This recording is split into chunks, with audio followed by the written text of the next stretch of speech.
everybody, I have slides this week. Woohoo! Dan Murphy Dan Murphy, aka the Miracle Worker, walked me through it just a little while ago. So we've got some slides today. Good morning, everybody. It's good to see you all. I hope everybody is doing well and staying healthy and safe. I want to thank especially any number of you who were so kind to take time to send emails or text letting me know your reflections on last week's class and asking a few questions, just sharing your own musings and thoughts on the topic of freedom. All of those were really, really helpful to me. And so thank you so much for your engagement in this process. Want to welcome everybody to this second and final installment of a class I'm calling Freedom for What? Biblical and Cultural Perspectives on Liberty. As I noted last week, we could do probably an entire year of classes on this topic, but we have some other wonderful programs and speakers to get to the rest of this summer, including just some wonderful folks. Diane Otwell among them, who I see out there today. And so this will be our final installment of this class. Just for those of you who were not able to be with us last week, and just to bring us all kind of back up to speed, I want to just recap a bit of what we did last Sunday. Last week, we spent the bulk of our time looking at the Old and New Testaments to see what general ideas about freedom we could garner from those texts. We discussed how, first of all, the word freedom doesn't appear in the Bible a whole lot, but the theme of freedom is an incredibly important one throughout Holy Scripture. In the First Testament, the Hebrew Scriptures, obviously the story of the Exodus, the story of the Hebrew people being set free from slavery in Egypt, really looms larger than any other, so much so that it is not just a story, but it becomes a motif, one that undergirds much of the New Testament canon as well. We looked also at how the event of the Exodus was an event that gave God's chosen people freedom, not for the purpose of self-determination in the modern Western sense, but rather for the purpose of being able to worship and to serve the one true God. So the Hebrew people were set free, not for self-determination, but for service to God. For the Hebrew people, freedom meant freedom from oppression, freedom from being forced to serve rulers other than the one true sovereign ruler, the Lord. For the Hebrew people, freedom meant being able to stop serving Pharaoh so that they could serve Yahweh exclusively as God's chosen people. And in this sense, I think it's important to note, the liberation of the Hebrew people was one that allowed them to live out their true identity, who they were created to be as God's chosen people. So freedom as being able to live out one's true identity. We also talked about how gaining the freedom to be in right relationship with God, as opposed to being in wrong relationship with the rulers of this world, in other words, Pharaoh, for example, and the Egyptian overlords, gaining freedom to be in right relationship with God, acknowledging him as their only king. This also gave the Hebrew people freedom to be in right relationship with each other, and indeed with all people. For becoming able to serve only one master, Yahweh, meant that there would be, at least in theory, no earthly master-slave relationships among the Hebrews. The Hebrew people were to be each other's equals, as they were all of them, to be servants of the Most High. Now, we also discussed briefly the reality that even after the Exodus, the Hebrew people continued to have slaves, many of whom were captured prisoners of war from rival nations, but some of whom were the Hebrews themselves, those left destitute by life circumstances and thus forced into slavery. We looked also at a few passages showing the evolution in thought and practice around slavery in ancient Hebrew culture. For example, we talked about the provision later on in Hebrew thought, the provision for slaves to be set free every 7th year. We also talked very briefly about how the New Testament takes the ancient Hebrew understanding of freedom as freedom from oppression and freedom for right relationship with God and one another. And it expands upon this, taking the model of freedom through service and talking about freedom through self-sacrificing love, as seen in the life and death of Jesus. So from the biblical perspective, just to sum up, and because of time constraints, this will need to be a really broad generalization. From the biblical perspective, it is the welfare of the whole community and its members together that is critical to take into consideration in talking about freedom, and when pursuing freedom, not simply as an ideal, but as a practice. Indeed, in the world of the Bible, it is in community that people experience the highest level of freedom possible. So again, this is a very different notion of freedom, isn't it? From the one we're used to in postmodern American society, where it is the individual who is encouraged to pursue liberty for himself or herself. Indeed, in many circles, these days, this is quite clearly seen as the highest incarnation of freedom, that which falls loosely under the category of individual liberties. And once more, we see, excuse me, I missed a slide. That's okay. We'll come back to that one. Once more, as we talked about last week, we see the primacy of freedom conceived mostly as individual liberties in circles these days where choosing not to wear a mask is viewed as an expression of one's devotion to freedom and, in fact, to America itself. You can see up on the slide, hopefully there, this is a photo from a recent march. I'm not sure where, but to people who are saying, I will not trade my freedom for your slavery. You can't wear a mask, a woman in Costco was recorded saying recently in a video that's now gone viral on the internet. You can't make me wear a mask. That's an infringement on my freedom. Okay. Now, the ancient Hebrew people would not have recognized this sort of thinking as freedom at all. Why? Because again, for them, the highest level, the highest form of freedom is experienced necessarily in community, because this form of individualism that we see on our screen here right now necessarily implies, in fact, states quite clearly that the freedom of one person may occur only at the expense of another. Okay, so my freedom or your safety. It's based on a domination system, a system basically in which there are masters and slaves, a system that's really the antithesis to this fundamental understanding on the part of the ancient Hebrews that they were, as God's chosen people, to serve one master and one master alone. To serve any other master, including oneself, would be idolatry. Again, this is their whole identity, being the children of the one true God. To enslave themselves to other masters, to serve other masters rather than Yahweh, is to live in betrayal of that identity. Now, towards the end of our time together last week, we began to talk a bit about how our postmodern Western, and particularly our contemporary American understanding about freedom doesn't really jive with these ancient biblical ones, does it? We discussed several examples of this, and we can do a bit more of that kind of reflection today towards the end of our time, though I suspect the point is pretty obvious, and we could all give lots of anecdotal evidence to prove this point. But the difference is, I think it's safe to say, between freedom as presented in the Bible and freedom as presented by our culture today, the differences are pretty vast and deep.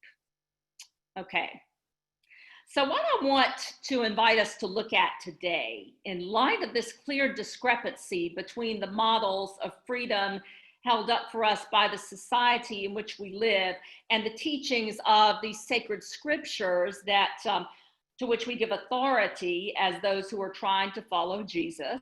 In light of this clear discrepancy, I want to explore and present to you a few understandings of freedom as offered by several contemporary theologians, some of whom you may be familiar with and some of whom you may not be.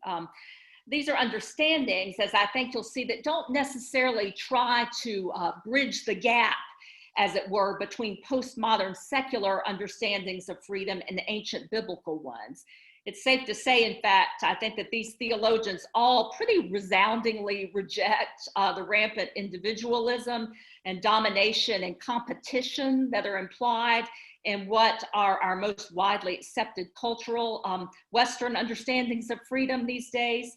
So what these theologians present, I think, is not intended to try to meld some sort of compromise between contemporary secular notions of freedom and ancient biblical ones. Rather, what they try to offer is an alternative way for people of faith. Again, for those of us who are trying to, like the ancient Hebrews, serve the one true God rather than other masters, they're trying to offer us an alternative way to think about freedom, to live more freely, and to share our freedom with others.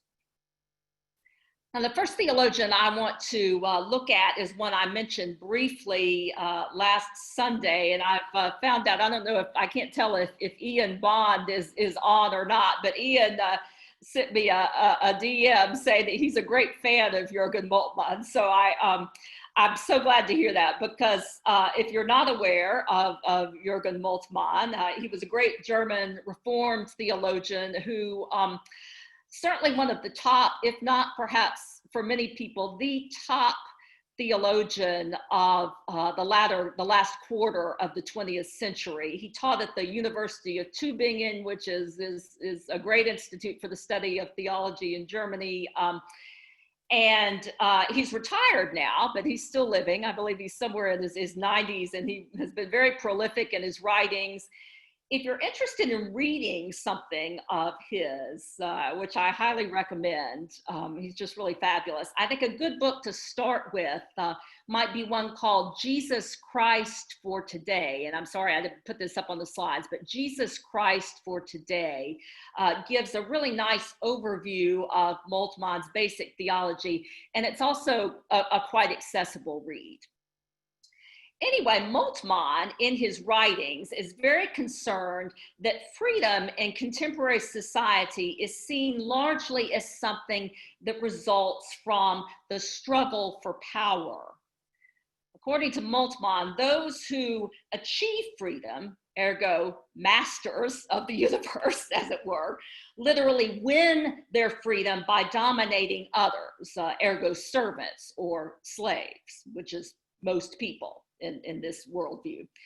And so this is obviously very disturbing to Moltmann as a Christian theologian. And so in its place, he wants to propose something that he calls communicative freedom, or freedom as a free community.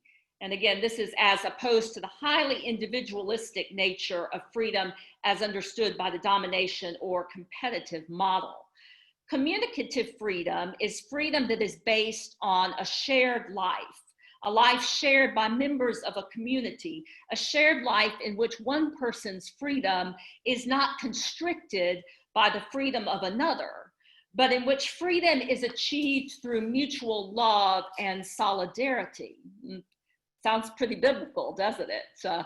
It calls to mind, for me, scenes from Jesus's ministry, like the feeding of the multitudes, where the disciples, you may recall in some of the stories of the feeding of the multitudes, the disciples initially want to adopt a competitive, every man, woman, and child for himself kind of approach when it gets to be dinner time and the people are hungry. And Jesus is preaching a long-winded sermon, as we preachers are ought to do. And so the disciples in one of these stories say, you may remember, send the people out so that they can find something to eat, so that they can gather their own food.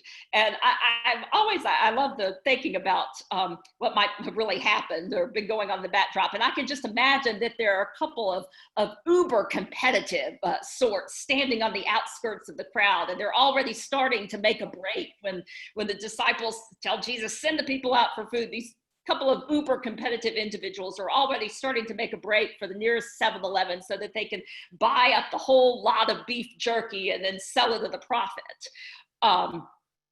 But Jesus says, hey, no, let's not send the people out. Let's work with what we have already got here among us in community. Let's go with that. Let's feed the people with that. This, I think, is communicative freedom as Moltmann sees it. A group of people voluntarily coming together and working together to share resources and to be servants of one another in love. This, to Moltmann, is an alternative to the modern understanding of highly individualistic and competitive freedom, where people often only feel free as the result of the squashing of the rights of others. Where does Moltmann see this kind of communicative freedom being possible? Well, for starters, as you might have guessed, in churches.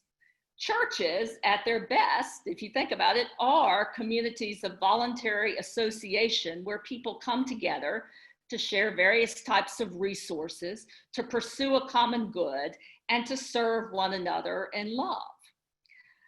Then thinking beyond the church, particularly if you are someone who is of Gen X or millennial age, or if you have children or grandchildren who fall into one of those age groupings, you have probably heard the term families of choice, whereby a lot of younger people these days are at the holidays, but at other times, thinking about a family that they have that is an alternative to or in addition to their biological family. Groups of individuals who are not related by blood, who nonetheless feel extremely close to one another, as if they are family. And this sort of understanding of a family choice is becoming more and more common in our society these days. Now, key to the flourishing of this communicative freedom for Moltmann, I want to emphasize, is the importance of choice, the component of choice. Moltmann wants to distinguish here between modern and postmodern communities. He wants to distinguish between postmodern and modern communities and pre-modern, what we might call modern communities in this respect.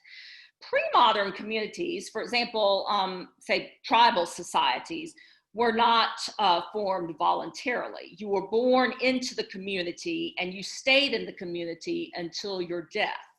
There was nothing voluntary about it. And there's still some examples of this type of community in America today. Think about Amish communities, for example. Moltmann has absolutely nothing against this type of community, but his concept of communicative freedom is really a freedom that is grounded in choice, in voluntary association. Oops, I missed a slide somehow. Okay, there, back we go. Okay, so freedom for this communicative freedom for Moltmann is grounded in choice, in voluntary association. And here, in fact, you can see his quote where he says, the paradigm of a free society is not predetermined membership. The paradigm is the covenant. Again, very biblical language. The paradigm is the covenant. A free society rests on social consensus. And I'm already thinking, oh boy, I hope we have time at the end to unpack that statement, because therein it seems to be lies a difficulty with this concept of freedom. The idea that the free society rests on social consensus, because we don't have a whole lot of social consistence in our supposedly free society today, do we? But let's stop here for just a minute. In fact, if we want to look at that statement, let me just check our time. Yeah, we've got a couple of minutes. let's stop here for just a minute. And I'm sorry, Dan, I forgot to remind people that we'd be keeping you muted until a time when we open up for discussion. So maybe if you have anything that you'd like to say by way of reflection on what I've gone over yet, or if you have a question or anything at this point, we can take a couple of minutes to do that if you'll just unmute yourself one by one. Any thoughts thus far?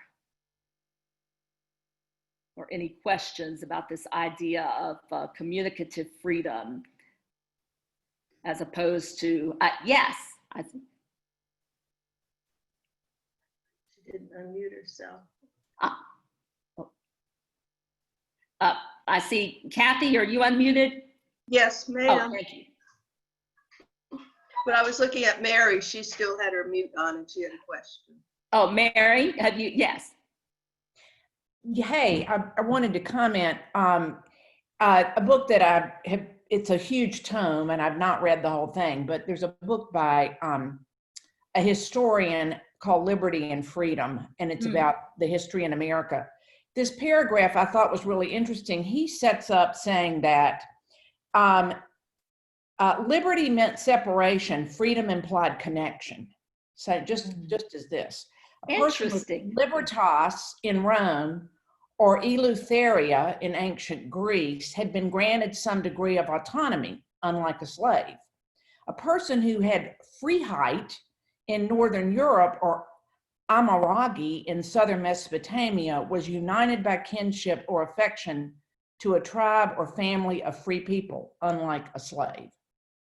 So he distinguishes liberty and freedom just as Moltmann does. That freedom, yes, kinship, and the base word for freedom is the same root word as friend. So I thought that was really interesting. That is so helpful, and I'm glad you brought that up. In fact, I in thinking about after I set my title, I realized at some point that having a discussion about the differences between liberty and freedom, because they're not, would be important because they're not the same, are they? And so I appreciate your bringing that up. And again, that could be an entire another session of 5 or 6 classes, I think. But thank you for that. You're welcome. Yeah. Now, anybody else?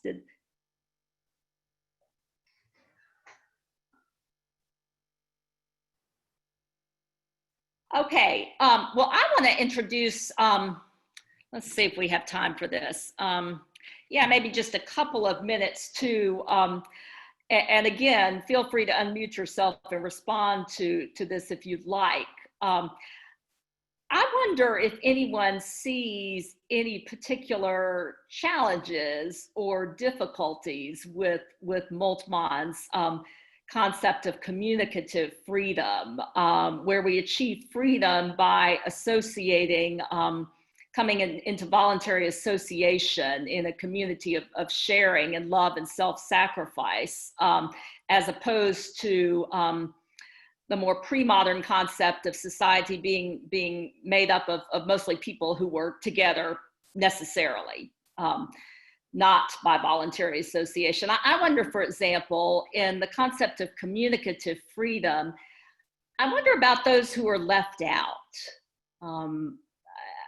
Thinking about the church, for example, I think at the Cathedral of St. Philip, we are blessed to have a wonderfully warm and hospitable community, certainly as I experience it, and I hear that from many of you that you feel it's that way.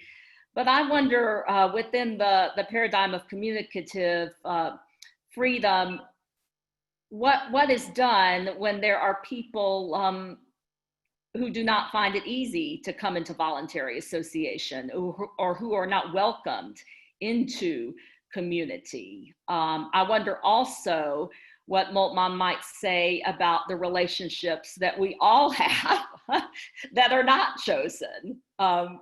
Because I mean, we all have those relationships, right? Unless we choose to cut them off. We all have the relative at Thanksgiving dinner who's a little hard to get along with, and maybe we would not have chosen to invite him or her. In this concept of communicative freedom? Do we just give up on those non-voluntary associations, or is there still merit to the struggle to form community with those for whom we don't have a special affinity? Any thoughts on that? I have a thought. For me, it's the elephant in the living room, based on the series that George has done and what many of us are being invited into reading now around race and racial inequality. So if Moltmann says a free society rests on social consensus, that would seem to be that there's a social consensus that everyone belongs, that there's a place for everyone. Mm-hmm. And that's not the case in our country at this time.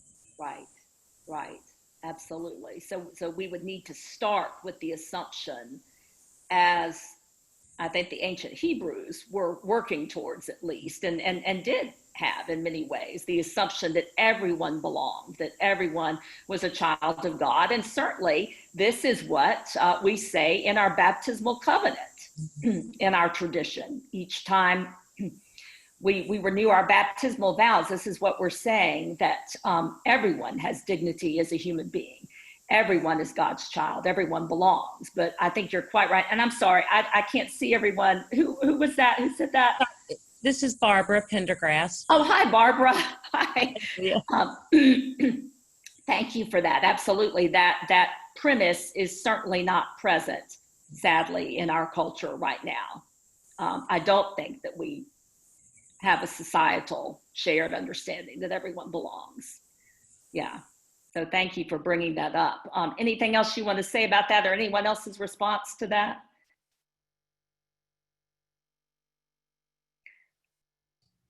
Okay, well, I want to move on now. Excuse me. I want to move us along to another theologian named Ellen Cherry, spelled Charry, as you can see. She is a professor at Princeton Theological Seminary in New Jersey. And she shares actually a couple of the concerns that we've named, specifically the concern you just named quite helpfully, Barbara. And so she offers some critique of Moltmann's views on freedom.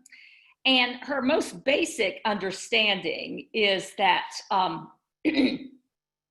Moltmann invests himself in this understanding of communicative freedom. Moltmann invests too much in the modern understanding of the self, which, as she sees it, is actually opposed to the Christian understanding, the Judeo-Christian understanding of the self, because it focuses too much on individual autonomy. It is too individualistic, and most of all, quote, she says, it disagrees with the Christian tradition that we really need God.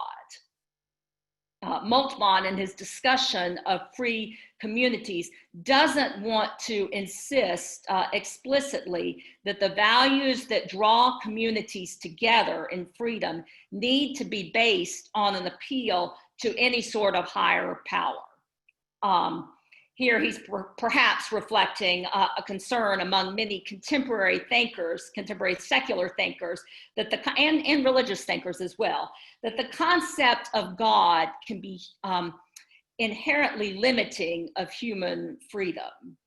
As people of faith, this may be a little challenging for us to hear, but the thinking goes this way: if an individual is to be truly free, then that individual cannot, according to this point of view, have her or his choices constrained by the direction or any influence of any outside force. Now, I personally, excuse me, having read a fair amount of Moltmann, I don't think this is his actual belief, but this is where Cherry is critical of him.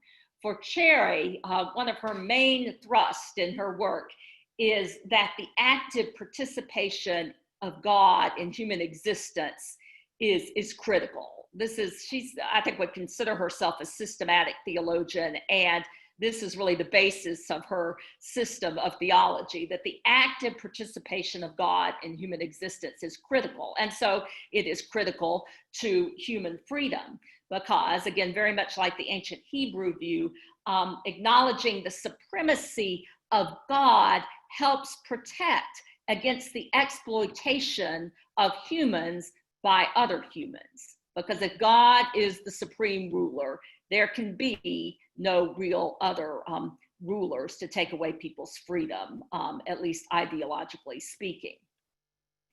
So here, this is an expression of some of Cherry's thinking on this point of view.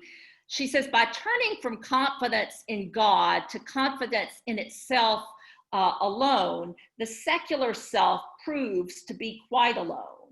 It is thrown on the world to seek its fortune without history, without guidance, with scant moral boundaries, and without a framework of meaning within which to interpret failure and suffering. Oh boy, this is another tangent I would love to go off on, but we don't have time today.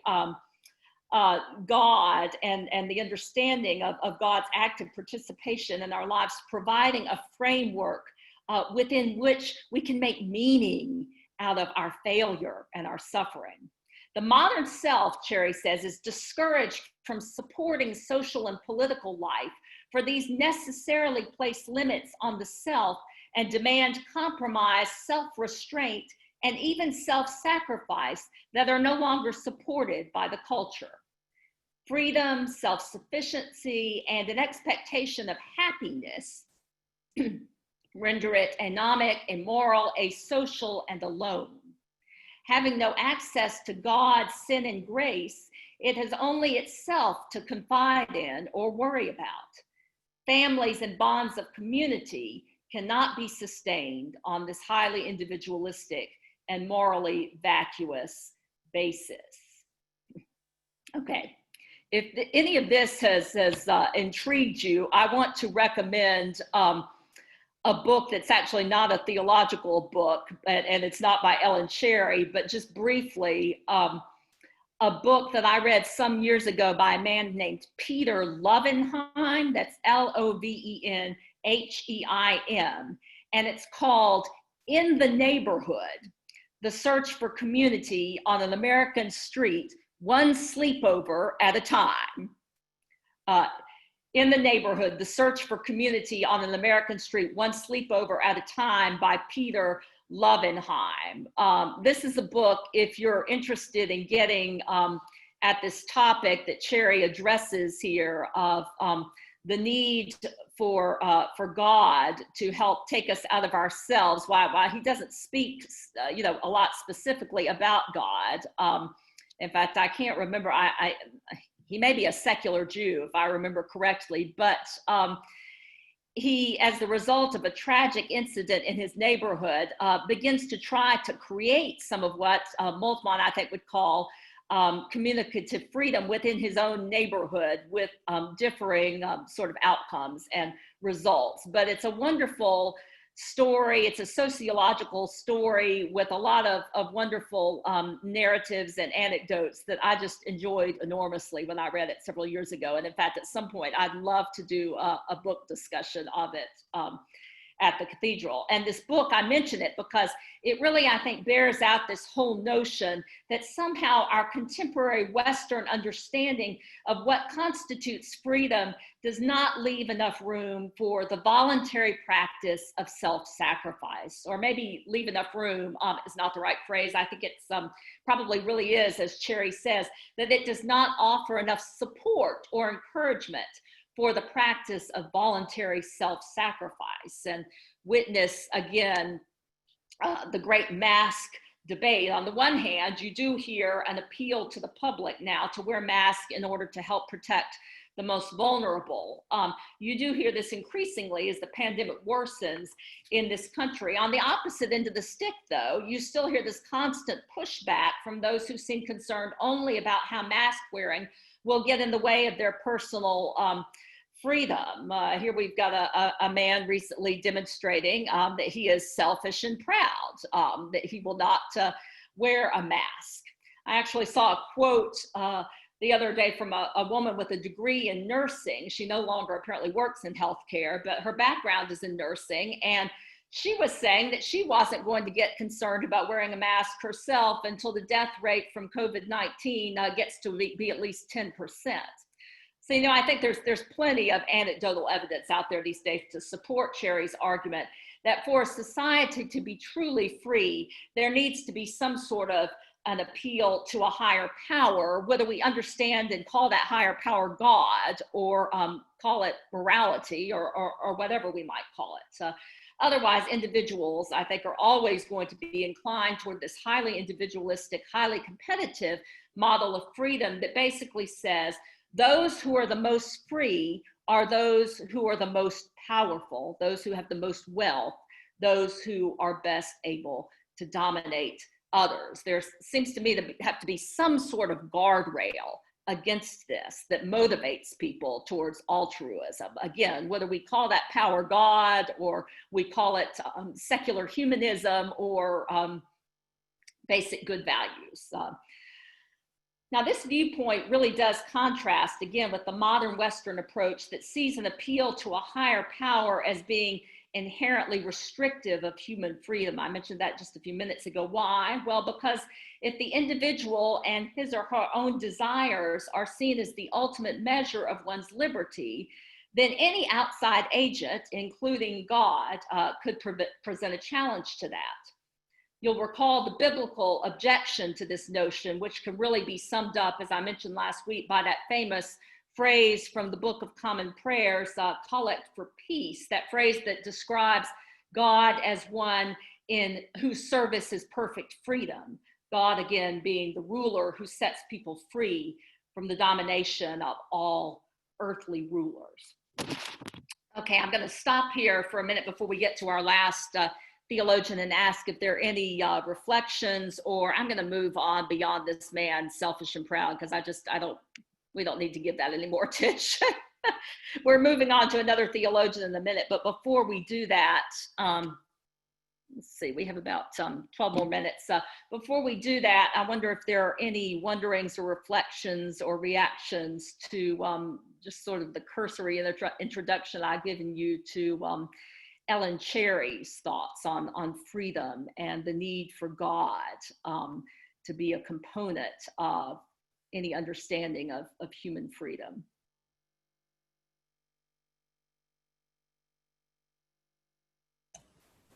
Julia? Yes. Hi, Charles. Yes, the only comment I would make is that it seemed to me she said a whole lot of phrases to say a simple phrase, to come to a simple conclusion. Yes. You know, she could have said that very quickly without all those extra phrases. I'm not sure she was wrong. I don't disagree, but I just got lost in all the verbiage. Okay. Yeah. Fair enough. And fair enough. And that's probably an occupational hazard of systematic theologians, and it's an occupational hazard of preachers too. So I'll take some responsibility along with her. Basically, I think she's saying we need God in order to be truly free, which is the concept presented by the Hebrew scriptures as well. Why'd you just say that? Well, I have to tell you, I like Ellen Cherry and her writings, and so I wanted to introduce her to you, but that's fair enough. Okay. Any other reflections? Okay, I want to turn now to the theologian Richard Bauckham, who is a retired professor at St. Andrews University in Scotland and is an Anglican who has done a lot of time, literally spent a lot of time helping with various commissions on doctrine within the Church of England. So I think he's especially interesting for those of us who are Anglicans or Episcopalians ourselves. And I want to mention, excuse me, gosh, one more book, because if you're like me, you're passing a lot of time in this pandemic reading. But Richard Bauckham, gosh, I guess this book is probably from the 90s, maybe the late 90s. His book, God and the Crisis of Freedom, is an excellent book. It's really a compilation of a lot of separate lectures that he gave at university and in other contexts. And I'm really indebted to this book, particularly for this week. I just came across it in this past week. I'm indebted to it not only for his own thoughts about freedom that I'm about to share, but for much of the reflections that I've offered on Jürgen Moltmann, and particularly on Ellen Cherry, with whose work I was not previously familiar, but I can't wait to read more of her. So anyway, Richard Bauckham wants us to look at the problem of God and human freedom, and he really means the problem of God and human freedom for some of the reasons that I've mentioned earlier. And you might say, God, a problem? Well, yes, potentially, Bauckham says, because as I've noted before, God is something of a problem for a lot of the philosophers and theologians in any post-Enlightenment conversation that we have about freedom. The question that Bauckham wants people of faith to entertain is God the problem, or is God the solution, as Ellen Cherry wants to assert? Is God the problem, or is God the solution to the problem of human freedom? As you might guess, Bauckham comes down firmly on the side of the latter. He sees God as the great solution to the problem of human freedom, like Ellen Cherry does. Like both Cherry and Moltmann, he rejects out of hand the contemporary Western obsession with freedom as complete self-determination. He says, quote, "The right of every individual to absolute self-determination is becoming the idol for which all else may be sacrificed, and like all idols, a form of enslavement." And again, here, thinking back to what we talked about last week in terms of the Hebrew scriptures, that he's right in line with that thinking, that as human beings are freed up from their human entrapments to earthly rulers, to the pursuit of mammon. Bauckham has some great chapters and writings about the market economy and our obsessive drive to consume more and more, and how this enslaves us. But he talks about how it is only through, like the Hebrews believed, worshiping and serving the one true God, the one true ruler, that we are ultimately freed from bondage to other smaller r rulers. Now, Bauckham answers concerns that we touched on just a little bit last week regarding the view that referring to a higher power, referring to God as Lord, as ruler, as king, is inherently oppressive and can be used to sanction abuse by earthly authorities, as in the divine right of kings. So do you remember, some of those of you who were here last week, we talked about how a lot of progressive Christianity doesn't like to use terms for God like Lord and ruler, because too many human lords and rulers have taken the idea of God as ruler and king and have then appropriated these terms for themselves. And so a lot of progressive Christianity, a lot of progressive Christian thought these days wants to throw out these terms. I stated my own opinion last week that we could have sort of a reclaiming, an interesting reimagining of these terms for God that would not necessarily be oppressive for human beings. And so Bauckham goes off on this tangent a little bit, and I like this. He says, quote, "God is a ruler, God is Lord in a way that defies our human concepts of what it means to be a ruler or a lord." And he says, "Under God's rule, all are equally God's subjects, and none should claim privilege or hierarchical status above others, because absolute rule belongs to God alone. It is precisely not a model for human imitation.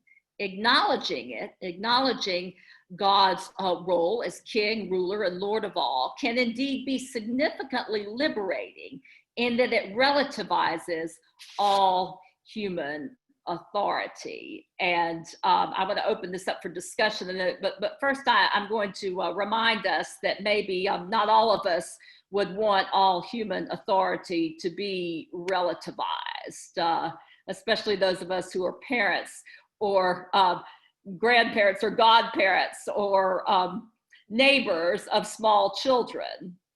Some human authority that's not relativized is good.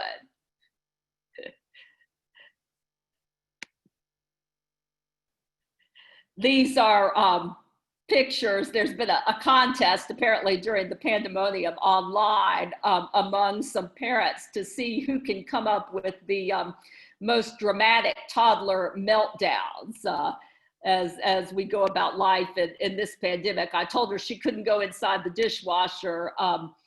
I told her I wouldn't buy her women's razors at the supermarket. So maybe some of us are not interested in relativizing all human authority, but those are just a couple of funnies for the end of, as we draw near the end of a class that's been, I know in many ways, serious and wordy and heavy.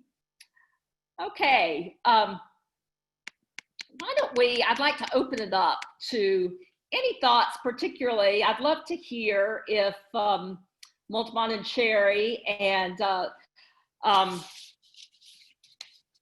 Welcome were new to you all, and what jumps out at you from what I presented of their theologies of freedom, what sort of jives with your own thinking, what you might see as workable in our society, just any reflections as a whole, as we have just a couple of minutes left here. Sorry, I had wanted to have more time for dialogue, but.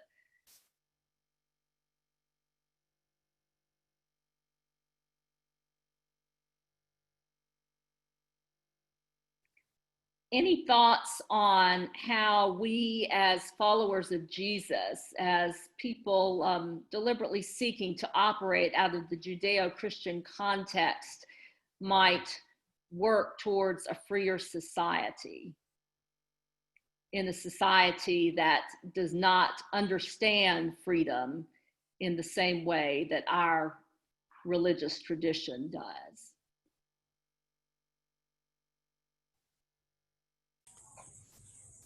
This is Barbara again. Hi, Barbara. I just think it's connected to power in some ways, and a different kind of distribution of power to enable more people to have a voice in a country that was supposed to be founded on freedom. Shared power, which is hard to give up for those of us who hold so much of it. Yes. Yes, back to the domination and competitive understanding of freedom. It serves many of us in this meeting today quite well, as I think a lot of us are particularly beginning to come to terms with, as we've needed to for so long, vis-a-vis race relations, how those of us who are white benefit directly from the systems that continue to oppress people of color. Mm-hmm. I didn't realize how prevalent scripture and the church was used in forms of power. I'm reading Stamp from the beginning, and we didn't learn much about that at Candler, which was a good institution.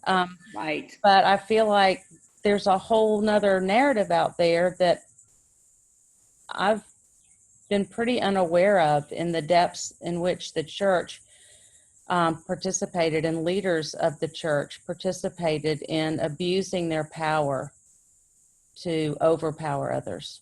Absolutely. And I'd go so far as to say still does. Yeah.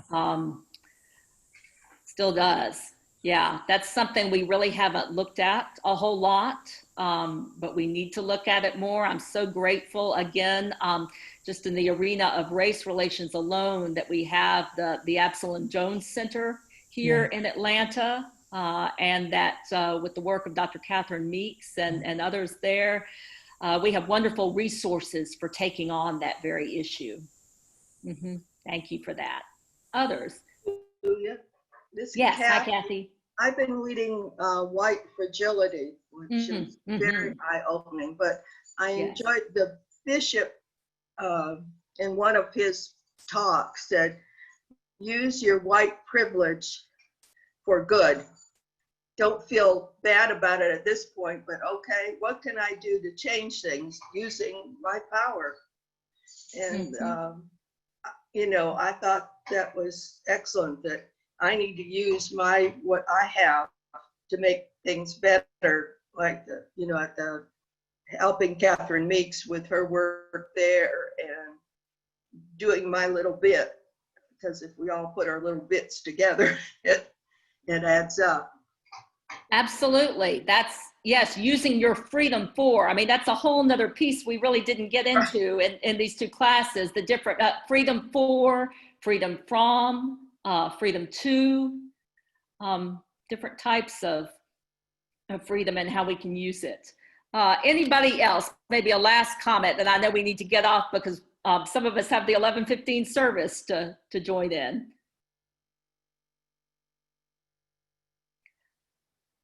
Okay, well, thank you all so much. I hope this won't be the end of our conversations. I have really enjoyed hearing from some of you via email and direct message. The question has been asked if we might figure out some sort of format where these conversations could continue during the week. And I'm going to talk with Dan, if you don't mind, at some point about what might be possible. I just don't know. But I have definitely heard several of you asking for that and would love to see what might be possible. Okay, well, thank you all. And let's close as we traditionally do by saying the Lord's Prayer. Our Father, who art in heaven, hallowed be thy name. Thy kingdom come, thy will be done, on earth as it is in heaven. Give us this day our daily bread, and forgive us our trespasses, as we forgive those who trespass against us. And lead us not into temptation, but deliver us from evil. For thine is the kingdom and the power and the glory forever and ever. Amen. Amen. Let us bless the Lord. Thanks be to God. Thanks to God. Have a good week, Julia. everybody. Stay healthy, safe, and well. And I will look forward to seeing you again at some point. And can't wait to see you in person again when that does happen. Take care. Julia. Thank you, Dan, for all your help. Thank you.